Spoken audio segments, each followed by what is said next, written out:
talked about a list last week, the quarterback tier list, right? Bo was way down on the list, and you and I went, that doesn't make any sense. Where will he be this time next year after what we believe is going to be a successful sophomore season? Well, Pro Football Focus did it now with wide receivers. Okay. And it's just Courtland Sutton of the Broncos wide receivers that are on the list. That's another part of the conversation. Will a Marvin Mims be on this list after this year? Will Pat Bryant be on this list after this year? They do the same thing. They don't have cool names for their tiers, but they just go tier 1, tier 2, tier 3, tier 4. I'll stop you when I get to Courtland Sutton. Oh. Tier 5, tier 6. Tier 6 is where we find at number 31 behind Deebo Samuel, who's the top of tier 6, who's now a Commander and no longer a Niner. Sutton comes in at 31, where they say Sutton has been a model of consistency for the Broncos. Since 2019, he's earned a receiving grade below 70 only once. It was 69.7 in 2022. He's also surpassed the 80 mark just once. That was in 2020. With Denver's offense expected to take a step forward in 2025, this could be Sutton's most productive season yet. And I think you and I would probably agree with that latter part. Right. But tier 6? But tier 6 and at 31, we can go one by one if you want, but there are not 30 better wide receivers in the NFL than Courtland. I don't think he's top 10, but he's not bottom 10 either. Start at 16 and give me the names, because that's about where Courtland Sutton should be. He shouldn't be at 31. He should be in the top 20, let's say around 16, something like that. And that's where he belongs. And, be damned the numbers. Is he a number one in the way that defenses treat him? Yes. By the way, the numbers support that argument in the fact that he really is a number one. It chaps my hide when I hear Broncos fans saying, we don't have a number one.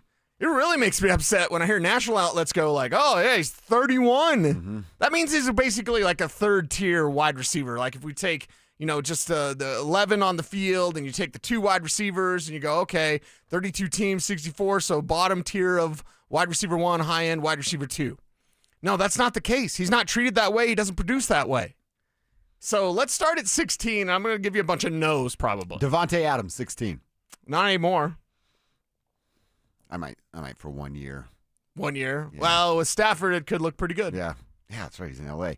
Devontae Smith, Philly. No. Chris Godwin, Tampa Bay. Not now, because Godwin's coming off that injury, yeah. Brandon Ayuk in San Fran. No. DJ Moore, Chicago.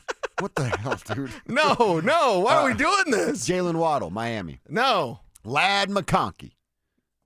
Ladd McConkey played a year. Mm-hmm. He's already above Sutton? Had a pretty good year. Like way above Sutton. DK Metcalf, who's now a Steeler. Who's throwing on the ball? Who knows? Yeah, exactly. Yeah. Chris Olave in New Orleans. That's a no. He's had 5 concussions, 2 last year. Zay Flowers, Baltimore. I love Zay, so I'll say yes on Zay. Yeah. Marvin Harrison Jr. He didn't do anything in his rookie year. The answer is no there. And he's catching passes from 5'3" and an attitude, Kyler Murray. I know you like this guy in JSN in Seattle.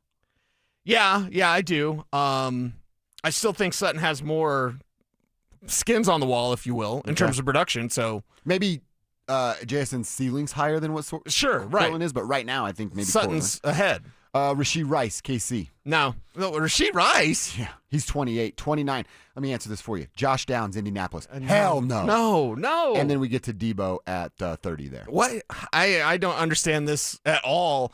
All I know is Pro Football Focus hates the Broncos, or they just don't understand what Sutton has been doing. And again, be damned the grades. Well, the receiving grade in an outsider 2020, you lost me there, little fella. Not you, but I'm talking about the PFF guy. You lost me there, little fella, because the PFF grade, turn on the film.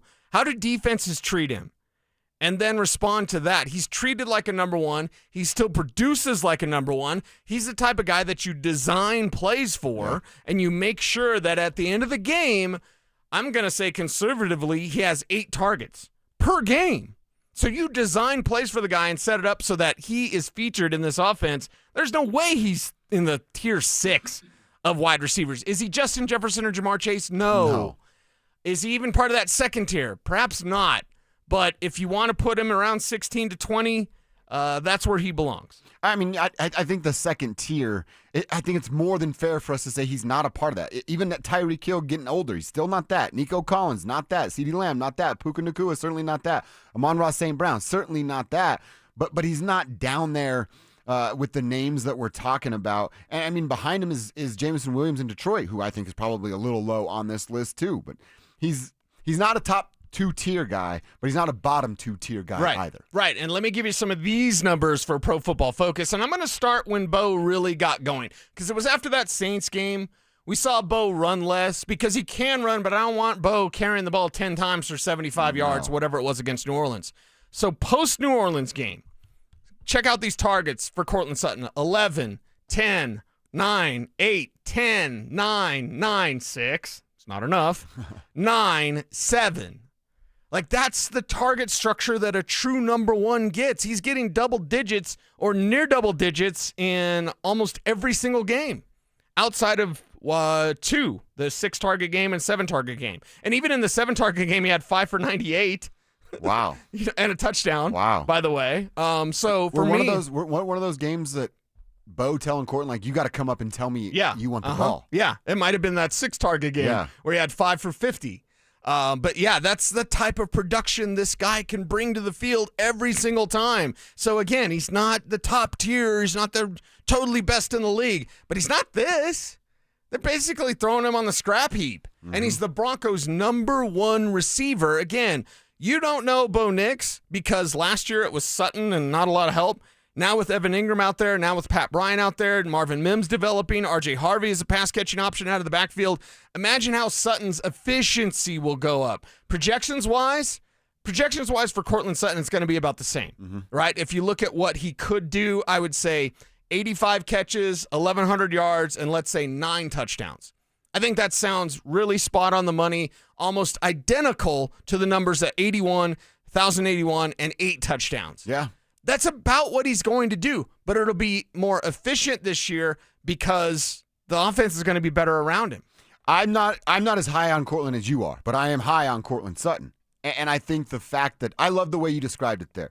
He is game planned for. Yes. That makes him the number 1. Yes. You want to say it by default, which I used to do, or just look at it as such, which I am now. That is what it is. He's game planned for. Theory, that makes him the number 1 wide receiver. Who do you double team? You're facing the Broncos offense. You know Bo Nix is a developed passer. And again, defense coordinators have this list? Right. Because they're not going to follow this list, because when you face Denver, who's the guy you send extra help at? Well, yeah, it's Bo Nix, and it's 3rd and long. We're going to roll coverage to Pat Bryant. You're not going to do that yet. Nope. We're going to roll coverage, make sure Marvin Mims is bracketed. I mean, not really, especially in the slot. Evan Ingram hasn't even earned that. Evan Ingram doesn't get that. Courtland Sutton gets that. So again, follow the cues of what defenses do when they face Denver. They want to take Sutton